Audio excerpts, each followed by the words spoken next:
जी नाज़रीन, Facebook live session में मैं हूं आपका होस्ट दोस्त रमेश कुमार बीएम। मेरा ताल्लुक दहर की डिस्ट्रिक्ट होती पाकिस्तान से है और रात के इस खूबसूरत पहर में शाहरुख अली समेत सभी जो नाज़रीन मुझे देख रहे हैं उस सभी को मेरा सलाम। इस उम्मीद से कि जहाँ होंगे आप हमेशा खुश होंगे और अपनी नेक तमन्नाओं के साथ किसी न किसी काम में आप बिजी होंगे। तो आज जो मेरे साथ गेस्ट है उसका नाम है शाहरुख अली साहब, जिसका ताल्लुक कराची से है, बिजनेसमैन है, एमबीए होल्डर है। मजीद मैं चाहूँगा उन्हीं का तारुफ उन्हीं की ज़बानी पूछूँ।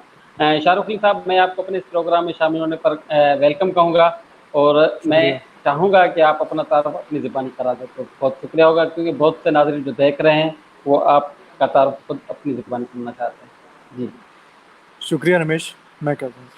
अस्सलाम वालेकुम, कैसे हैं आप लोग? खैर से? अच्छा, मेरा नाम शाहरुख अली है। मैं कराची से मेरा ताल्लुक़ है और मैंने एमबीए किया हुआ है। पहले एमबीए के बाद मैंने बैंक में जॉब की है, कोई 5 साल या 6 साल।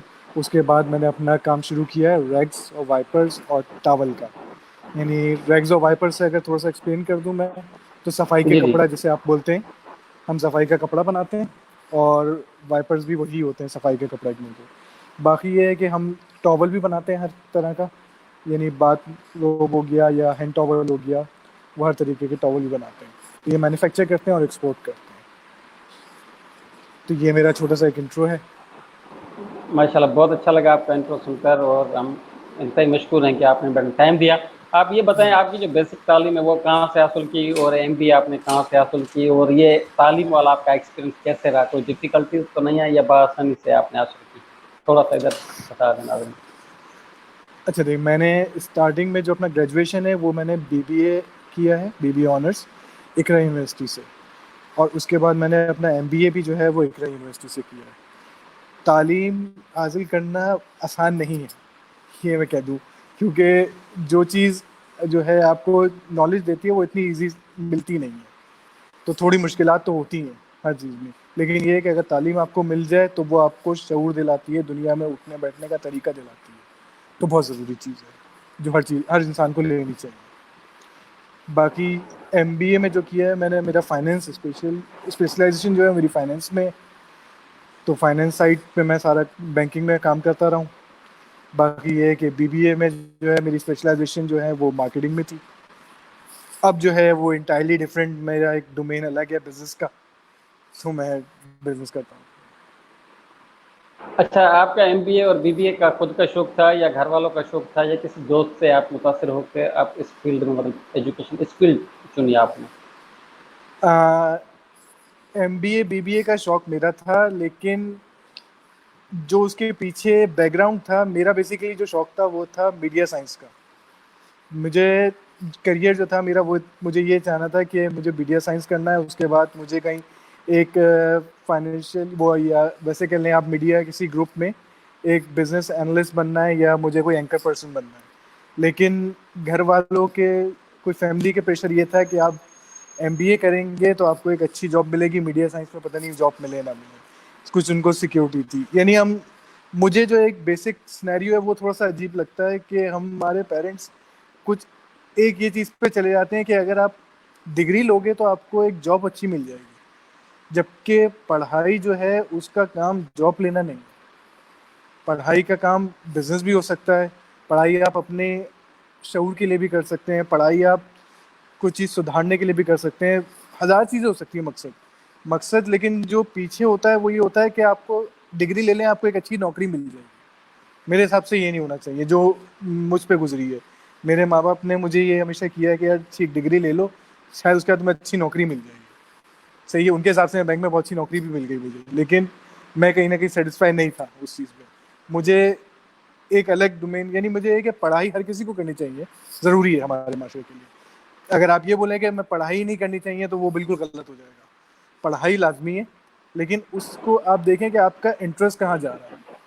हम्म। उसमें ये चीज़ नहीं होनी चाहिए कि आप ये पढ़ूंगा तो इससे मुझे नौकरी मिल जाए, इतने पैसे मिल जाएंगे। अगर इस चीज़ पे करेंगे तो शायद कुछ भी ना मिल पाए।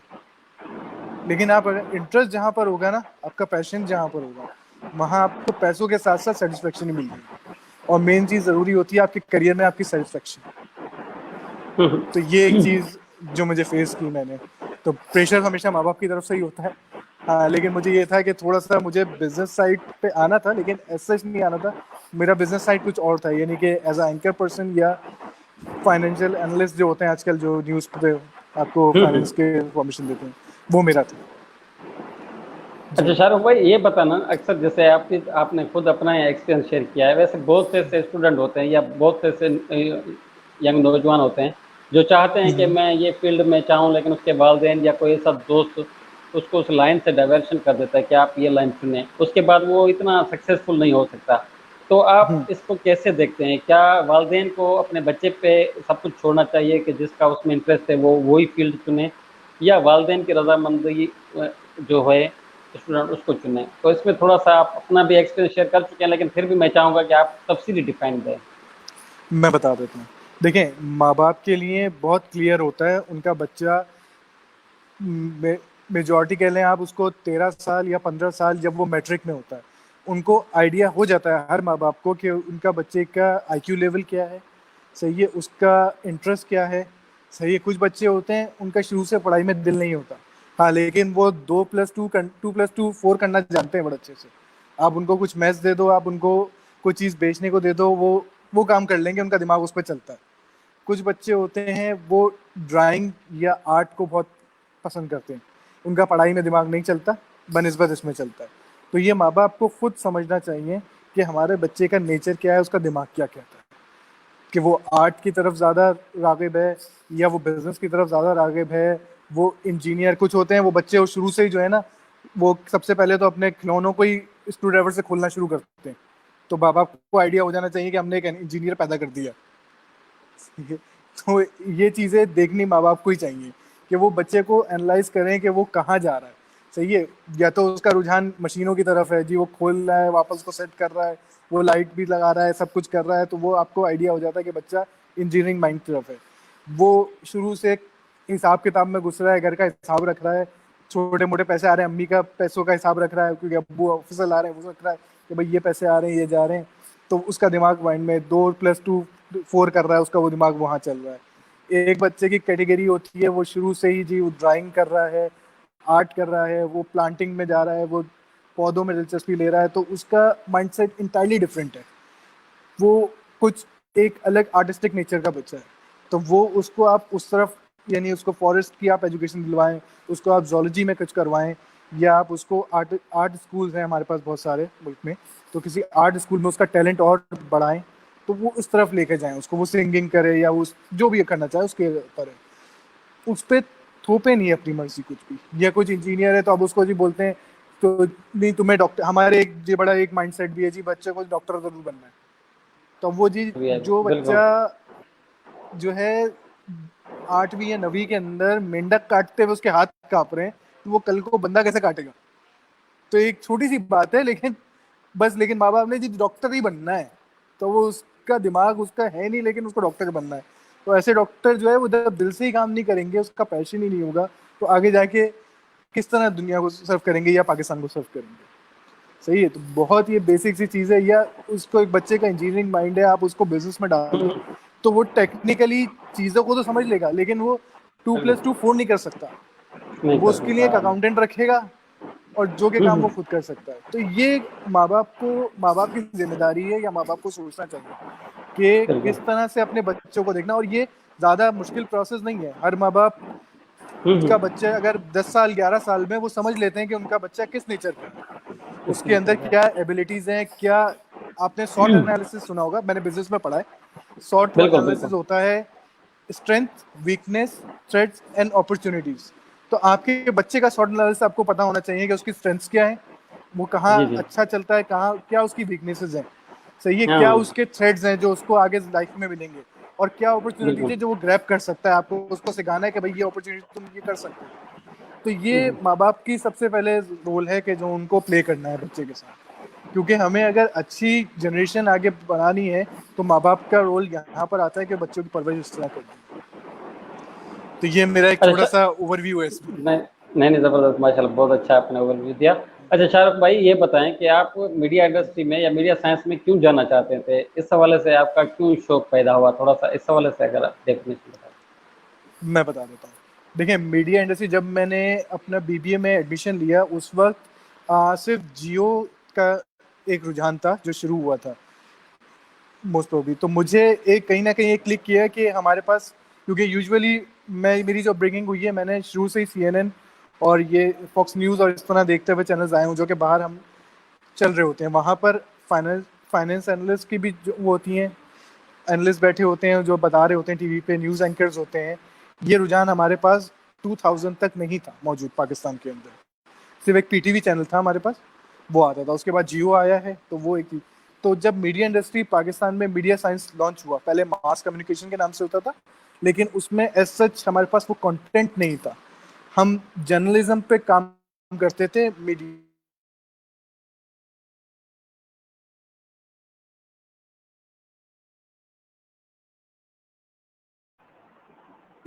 अब मीडिया साइंस पे भी उस वक्त जो है एज सच तो कुछ नहीं था, लेकिन अब जाके चीज़ें इंक्रीज होना शुरू हो गई हैं। तो बिल्कुल। मेरा एक बचपन से करियर डिफाइन था कि मुझे करना है, चार्ट पास करनी है। उसके बाद मुझे किसी एक टीवी चैनल पाकिस्तान में हो, वो वेल गुड, नहीं हो तो मुझे बाहर जाना है और जाके जो है अपना एक फाइनेंशियल एनालिस्ट की जॉब स्टार्ट करनी है, या नहीं मिले तो एक न्यूज़ एंकर जर्नलिस्ट या मीडिया में कहीं ना कहीं एक अपना शुरू कर देना है, न्यूज़ ब्यूरो या चीफ, इस तरह कुछ हो जाए, कुछ भी मुझे मिल जाए मीडिया के तवज्जो से काम, तो मुझे ये करना है। लेकिन जो पेरेंट्स वही कहते हैं, जो आपके पेरेंट्स से बोलते हैं कि जी इससे जी आगे रोटी कहाँ मिलेगी, नौकरी कहाँ मिलेगी तुमको, सही है, इस पे काम में क्या मिलेगा जी, पता नहीं कैसी फ्यूचर होगा, जॉब्स है नहीं है, पता नहीं क्या करोगे, तो भाई सीधे सीधे बीबीए करो, एमबीए करो, नौकरी मिल जाएगी तुम्हें, ये कंफर्म। तो माँ बाप के आगे हमारे पाकिस्तान में ये बड़ा है कि जब माँ बाप बोल दिए जी हाँ जी, हम बोलते हैं हाँ सही, आप सही कह रहे हैं, आपको ज़्यादा पता है। तो मैंने वो चीज़ की है। अच्छा, आपका बैंक में भी एक्सपीरियंस है, तो बैंक में एज जी, आपने क्या ज्वाइन किया और कितना साल एक्सपीरियंस उसमें रहा और कैसे रहा, पूरा बैंकिंग एक्सपीरियंस बता दें। मैंने Meezan bank as MTO join किया था, मैनेजमेंट ट्रेनिंग ऑफिसर, जिसको मिज़ान बैंक टीबीओ कहता है, ट्रेनी बैंकिंग ऑफिसर। वो मैंने ज्वाइन किया था। शुरू में मेरी ट्रेनिंग हुई है 6 महीने की, अलग अलग डिपार्टमेंट्स में। उसके बाद जो है मेरा ब्रांच बैंकिंग में रोटेशन हुई थी। तो फिर फाइनली जो है मुझे ब्रांच बैंकिंग में ऑपरेशंस डिपार्टमेंट में डाल दिया गया। तो मैंने ब्रांच में जाके सर्विंग की है, मैंने 6 साल मिज़ान में दिए हैं।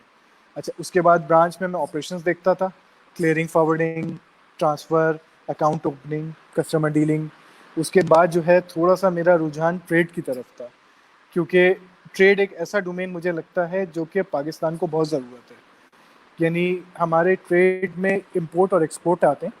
इंपोर्ट बढ़ाना इकोनॉमी के लिए थोड़ा सा नुकसानदेह, क्योंकि आप डॉलर बाहर भेज रहे हो, बाहर से चीज़ खरीद रहे हो। एक्सपोर्ट के लिए ये है कि थोड़ा सा आप चीज़ें अपनी बाहर भेज रहे हो और डॉलर बाहर से कमा रहे हो, या कोई भी अदर करेंसी आप बाहर से ला रहे हो। तो मेरा थोड़ा इस तरफ रुझान था कि पाकिस्तान में ये चीज़ होनी चाहिए, होनी चाहिए, तो इसका मतलब मुझे पहले आनी चाहिए ताकि मैं आगे लोगों को समझा सकूँ। तो बैंक में ट्रेड डिपार्टमेंट होता है एक हमारे। तो मैंने वहाँ पर जाके बैंकिंग जॉब के अलावा उनके मैनेजर और उनके स्टाफ के साथ बैठना शुरू किया, चीज़ें सीखना शुरू की अपार्ट फ्रॉम बैंकिंग। यानी कि शाम को 6 बजे 7 बजे बैंकिंग ख़त्म, तो उसके बाद 2 घंटे ट्रेड डिपार्टमेंट भी लगाए, चीज़ें सीखी। उसके बाद यानी मेरी आगे प्रमोशन हुई, तो फिर मैं ट्रेड डिपार्टमेंट में शिफ्ट कर गया। तो फिर मैंने असिस्टेंट मैनेजर बन गया था मैं ट्रेड डिपार्टमेंट में, जब मैंने मिज़ान बैंक छोड़ा। अच्छा, वो कैसा एक्सपीरियंस रहा आपको, बैंकिंग में मज़ा आया या फिर भी आपका शौक कारोबार में था, तो इस वजह से आपने बैंक को अलविदा किया और बिजनेसमैन बने। नहीं नहीं, बैंकिंग में मुझे बहुत मज़ा आया। यानी बैंकिंग इज़ फन। बैंकिंग में जो है शुरू से मुझे इंटरेस्ट था। ऐसा नहीं है कि मुझे जॉब करनी है तो मुझे बैंकिंग में ही करनी थी, क्योंकि अगर मैं बीबीए और एमबीए कर रहा हूँ तो मेरे पास सबसे अच्छा मल्टीनेशनल के 2 ऑप्शन होते हैं हर बंदे के पास। या तो आप मल्टीनेशनल कोई भी ज्वाइन कर लो, या आप बैंकिंग सेक्टर ज्वाइन कर लो। तो मेरे लिए मल्टीनेशनल ज़्यादा फन बैंकिंग था, क्योंकि बैंकिंग में जो है मनी रिलेटेड मैटर्स होते हैं, तो आपको सीखने को कुछ ना कुछ डेली मिल रहा होता है। सही है, आपको एज़ कम्पेयर टू मेरे हिसाब से मल्टीनेशनल में आपको एक फिक्स जॉब दे दी जाती है कि जी आपका जेडी ये है, आपको आज ये काम करना है। सही है, और आपको जो है उसी पे प्रमोशन मिलता जाएगा।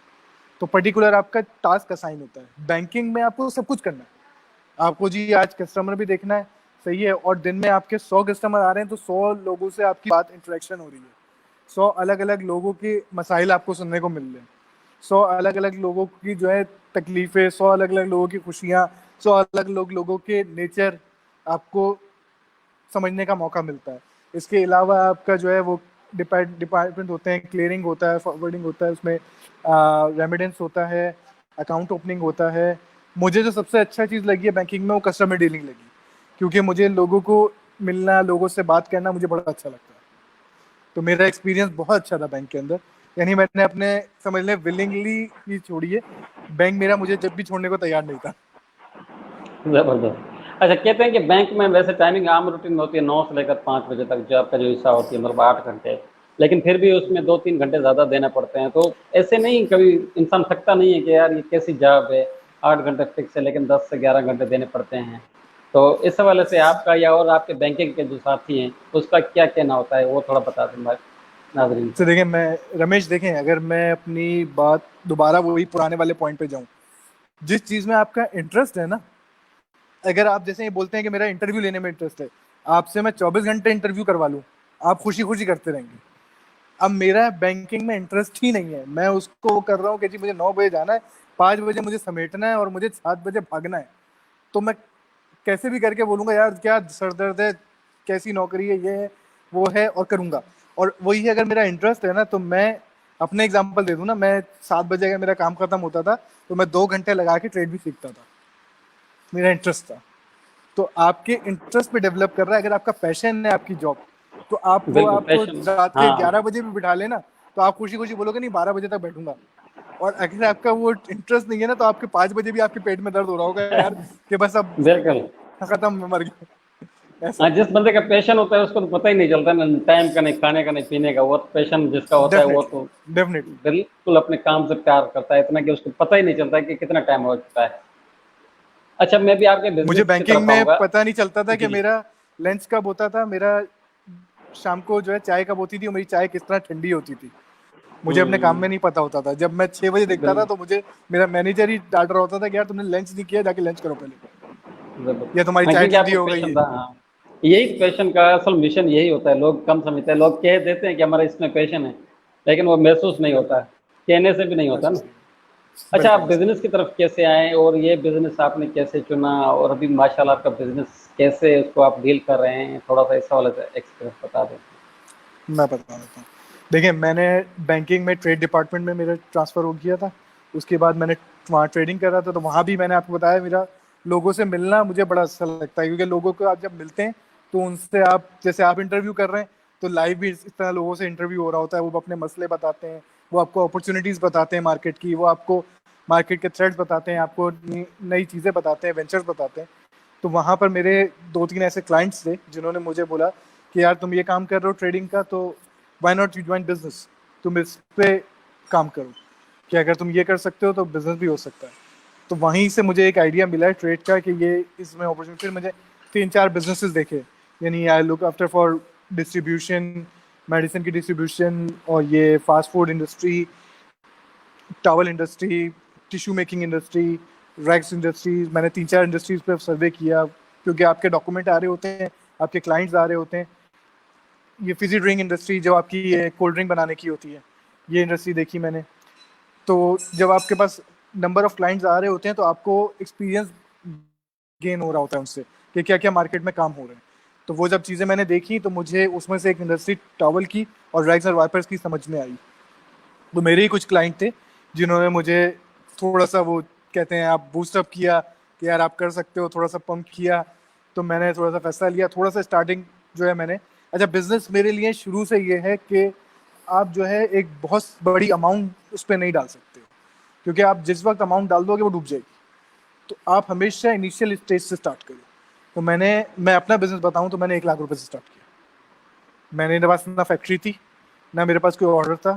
सही है, मैंने बोला मेरे पास 1 लाख रुपए हैं। जो मेरे कस्टमर जो मेरे पास आए थे कि भाई ये तुम बिजनेस करो, मैंने उनको बोला भाई मेरे पास 1 लाख रुपए हैं, बताओ क्या कर सकता हूँ मैं। तो उन्होंने बोला हाँ हो सकता है बिजनेस, मैं हो सकता है तो कह रहे हैं, बताएं क्या करना है। कॉल दो, मेरे पास पेमेंट थी लेकिन मेरे पास सिर्फ 1 लाख रुपए मैंने बोला है मेरे पास, क्या करूँ। तो उन्होंने बोला एक काम करो, तुम मार्केट जाओ, वहाँ जाके जो है ट्रेडिंग शुरू करो। मेरे पास फॉर एग्जाम्पल 100 रुपये का एक रेट है टॉवल का, मैं 100 रुपये लूँगा तुमसे। तो तुम जाओ मार्केट में, तुम कैश पे खरीदो चीज़ें, देखो उनसे बोलो मुझे, मैं बल्क में खरीदूंगा, क्या करूँगा, आप मुझे डिस्काउंट दें। तुम जितना सस्ता लेकर आओगे, 100 रुपये मेरा रेट तुम्हारे से फिक्स है, तुम जितना सस्ता ले आओ तुम्हारा प्रॉफिट। ट्रेडिंग शुरू करो। तो मैंने स्टार्ट अपना बिजनेस ट्रेडिंग से लिया, ट्रेडिंग की। मार्केट में ट्रेडिंग में उन्होंने मुझे जो गाइड ये दी ट्रेनिंग की, वो मुझे अच्छी चीज़ ये हुई कि पूरी मार्केट मुझे पहचानना शुरू हो गई कि यार ये एक बंदा है जो टॉवल का काम करता है, टॉवल लेता है, टॉवल खरीदता है, रैक्स लेता है, रैक्स बेचता है। तो एक मार्केट में आपका नाम बनना शुरू हो गया। जब नाम बनना शुरू हो गया तो आपको, मुझे ऑफर्स आना शुरू हो गए कुछ 2-3 महीने बाद कि यार पैसे का मसला नहीं, पहले मैं कैश पे खरीदता था, तो वही 1 लाख रुपए का माल की जगह मुझे 5 लाख का माल मेरे पास आ जाता था, जो मैं 1 लाख रुपए देता था। ये मार्केट की वर्थ होती है। इसी तरह आपकी मार्केट चलती है। उसके बाद मुझे ऑर्डर्स मिलना शुरू हो गए कि यार आप जब माल ले रहे हो तो आप बाहर एक्सपोर्ट भी बना के भेजो। तो मैंने जब पार्टी से बात की, इसी तरह आपने हर जगह से आपको स्टार्टअप लेना पड़ता है। मैंने मेल्स की, पार्टीज को रेट दिए कि भाई ये मुझे, मेरी कॉस्टिंग आ जाती है 100 रुपए की, फॉर एग्जाम्पल कॉस्टिंग है, एक बेसिक एग्जाम्पल ले लेते हैं, 100 रुपए की कॉस्टिंग है, मैं इस पर 100 रुपये मुझे आ रहा है, मेरे फैक्ट्री का किराया जो है वो इसमें मैं अगर डालूँ तो 50 रुपये फैक्ट्री का किराया डाल दिया, 10 रुपये मैं अपना प्रॉफिट रख लिया इसमें मैंने, तो मैं 160 रुपये का तौलिया बेच सकता हूँ। सही है, उसमें आपने क्लियरिंग फॉरवर्ड की कुछ पैसे डाले, जो आपने कॉस्टिंग निकाली वो आप करके अपना आपने रखा और आप भेज दिए, आप रेट दे दें। अगर वो पार्टी को मार्केट कॉम्पिटिटिव रेट लगेंगे तो वो आपको डेफिनेटली ऑर्डर देगी। दुनिया में चीज़ें ट्रेड होती है। और प्लस मुझे थोड़ा बहुत बैंकिंग से एक्सपीरियंस तो था ही डेफिनेटली, तो मैंने इस तरह अपना काम शुरू किया। तो आहिस्ता आहिस्ता करके मैंने एक किराए की फैक्ट्री ली। फैक्ट्री मेरे पास अभी भी अपनी नहीं है, लेकिन ये है कि ग्रेजुअली बिजनेस हमेशा एक साथ ऐसा नहीं होता कि आज आप जीरो में फैक्ट्री भी खरीद लें, आप जी उसमें माल मशीनें भी खरीद रहे हैं, आप माल भी खरीद लें, आपके ऑर्डर नहीं है। तो आपको थोड़ा सा स्ट्रेस से मेहनत, जब भी आप कहते हैं ना बिजनेस बिजनेस कर रहे होते हैं तो आपको एक दरख्त लगाना पड़ता है। दरख्त बिल्कुल। लगाएंगे तो उसको पानी देना है, पानी देकर वो बड़ा होगा, उसमें फल आएंगे, फिर वो आपके खाने का टाइम आता है। जब तक तो आपको सिर्फ उसकी मेहनत करनी है, उसकी खिदमत करनी है। तो बिजनेस भी इसी तरह है कि आप दरख्त लगाएं, उसको आप पानी दें, रोज उसकी खिदमत करें, तो वो ये है कि एक वक्त आके आपको फल भी देना शुरू करे। तो बस ये मेरी अच्छा, बिजनेस की आने की और ये ज़बरदस्त, माशाल्लाह, बहुत अच्छा मुझे लगा कि आपने 1 लाख से बिज़नेस स्टार्ट किया और माशाल्लाह आज आपके पास फैक्ट्री है। अच्छा, अभी मैं ये बताऊँगा, जब आपने स्टार्टिंग किया होगा यकीनन मेरे ख्याल में आप एक ही बंदे होंगे जो ये सारा कुछ आप करते होंगे, मतलब खुद, या उसी टाइम बिल्कुल। आपकी कितनी टीम थी और अभी कितनी टीम है आपके पास? माशाल्लाह आप इस बड़ा नेटवर्क सँभाल रहे हैं, तो इसमें भी कितना डिफरेंस आ चुका है?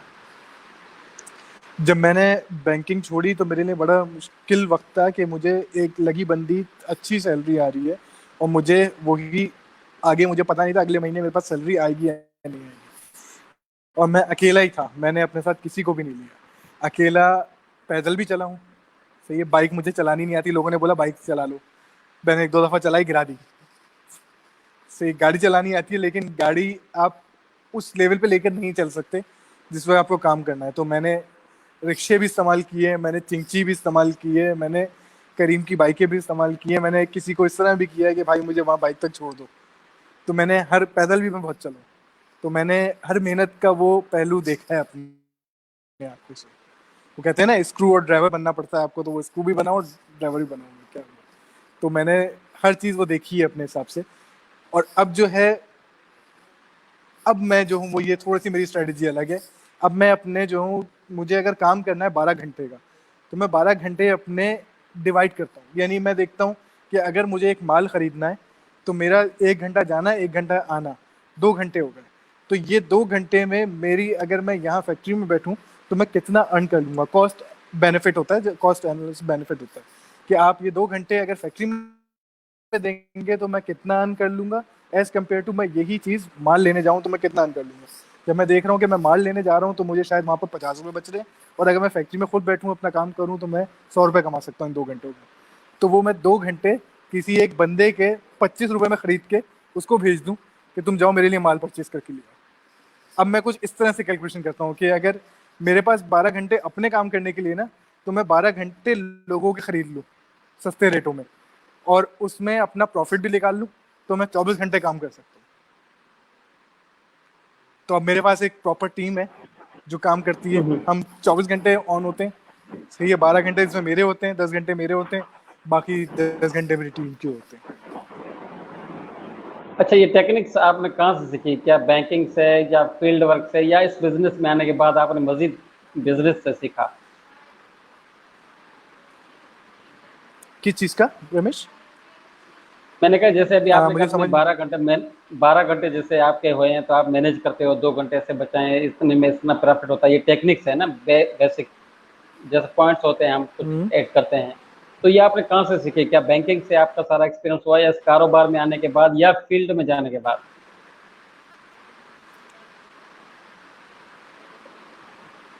नहीं नहीं, ये मैंने सीखा है, समझ लें वही अपने जैसे पर्सनल एक्सपीरियंस होता है ना, आपके पास डिफरेंट डिफरेंट बिजनेस कम्युनिटी के लोग आते हैं, तो मैं उनको देखता हूँ। यानी मैं देख रहा होता हूँ कि वो इतना, मुझे असल में शुरू से एक ये बड़ी अच्छी चीज़ लगती थी कि मैं देखता था यार बिजनेस वाले जो हैं वो सुबह आराम से 10 बजे उठ के आ रहा है मेरे पास, वो आते ही मेरे पास बैंक में आके बैठ गया, 11 बजे उसने 1 घंटा मेरे पास भी बैठा, मजे से बातें की, चाय पी, उसके बाद वो 12 बजे फैक्ट्री पहुंच रहे हैं, 12 बजे फैक्ट्री पहुंच के जी 5 बजे उठ के अपने आ गए और काम चल रहा है।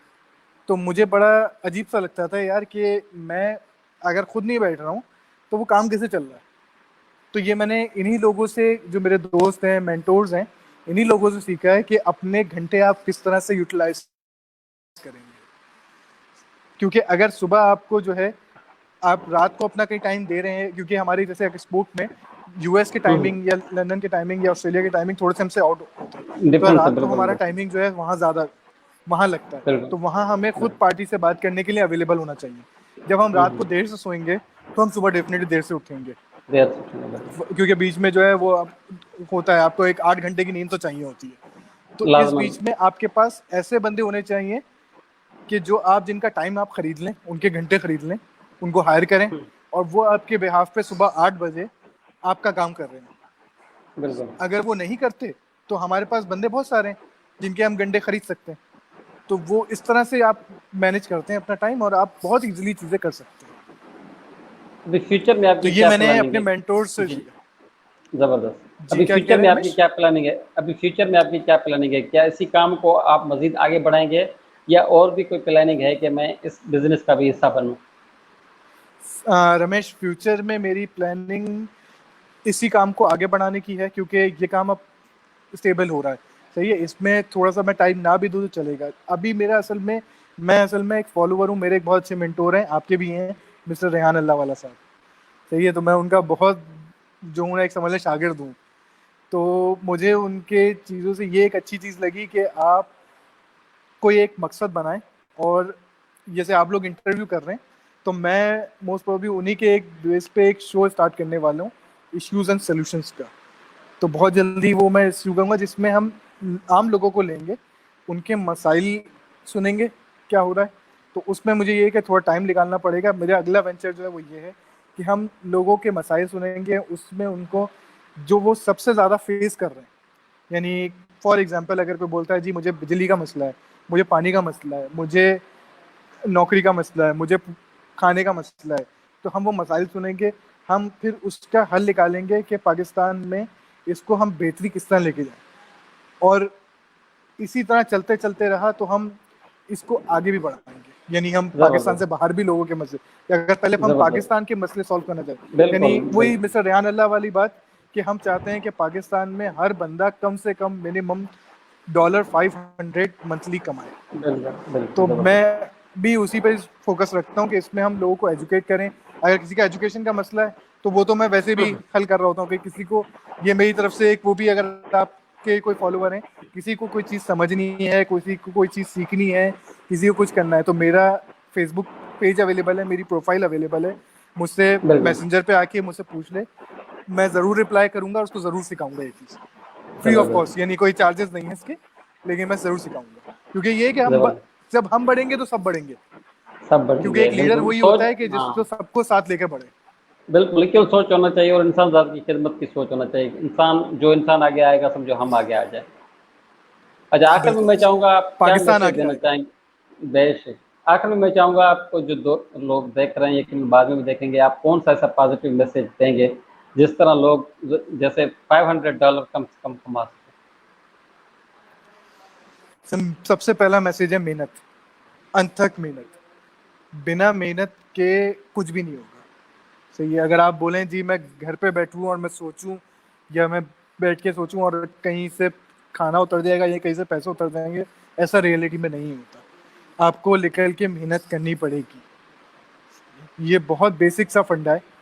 बहुत बेसिक सी चीज़ है कि आपको मेहनत करनी पड़ेगी, मेहनत करेंगे उसका सिला ज़रूर मिलता है। ये मैंने अपनी पर्सनल लाइफ में सीखा है। दूसरी चीज़, कभी ये ना सोचें कि ये चीज़ मुझे आती है तो वो मुझ तक रहे, उसको आगे दें। और वो देखिएगा कि जब आप एक बंदे को देंगे ना तो वो मल्टीप्लाई होके वो 100 बंदों को पहुंचेगी और 100 बंदों से 1000 बंदों को पहुंचेगी। और वो जब 1000 बंदों को पहुंचेगी तो उसका अल्टीमेट बेनिफिट आपको ही मिलेगा आगे। तो असल एक लीडर की पहचान होती है कि वो खुद जब बढ़ता है तो अपने साथ सब लोगों को साथ लेकर बढ़ता है। क्योंकि हमारे यहाँ थोड़ी सी इसकी मिसकॉन्सेप्ट है कि जो जिसको आता है वो बोलता है जी मुझे ही आता है बस, अब मैं किसी को नहीं बताऊंगा। ये सबसे गलत है। तो एक पहली चीज़ मेहनत, दूसरी चीज़ सबको साथ लेकर बढ़ें, खुश इखलाकी रखें, हमेशा हंसते रहें। सही है, क्योंकि गम सबकी ज़िंदगी हमेशा एक जैसी नहीं होती। सही है, ज़िंदगी में ऊपर भी आता है, उरूज भी है, जवाल भी है, टेढ़ी भी है, खड्डे भी हैं, बेशक जंप भी हैं, बिल्कुल पाकिस्तान की रोडों बिल्कुल की तरह। सही है, लेकिन बिल्कुल एक बात है, जो आज है वो कल नहीं होगा। कल नहीं सही होगा है, बिल्कुल तो एक जैसा हालात ये हमेशा नहीं रहेंगे। तो बिल्कुल हिम्मत रखें, हौसला रखें, मोटिवेशन कहीं नहीं ख़त्म करें। एक रोज़ाना सुबह उठें, 5 मिनट आंखें बंद करके सिर्फ ये सोचें कि जी आज मुझे कामयाब होना ही होना, जी कुछ जी ना कुछ करके आऊँगा, आज मैं ज़िंदगी में कुछ नई चीज़ करूँगा। और बिल्कुल रात को सोते हुए सोचें कि आज मैंने वो नई चीज़ क्या की। अगर आप क्या ये करें रोज़ करना शुरू कर देंगे ना तो आपकी लाइफ ही चेंज हो जाएगी। बिल्कुल तो ये मेरा एक मैसेज है लोगों के लिए।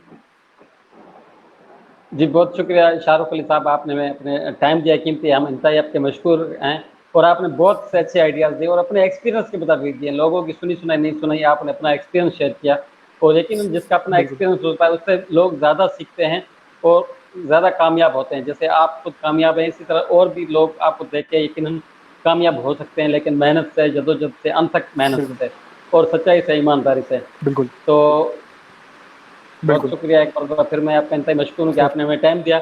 इंशाल्लाह अगले किसी नए प्रोग्राम में नए मेज़बान के साथ फिर दोबारा हाज़िर होंगे। तब तक के लिए रमेश कुमार बीएम को दीजिएगा इजाज़त। Thank you. खुदा हाफ़िज़।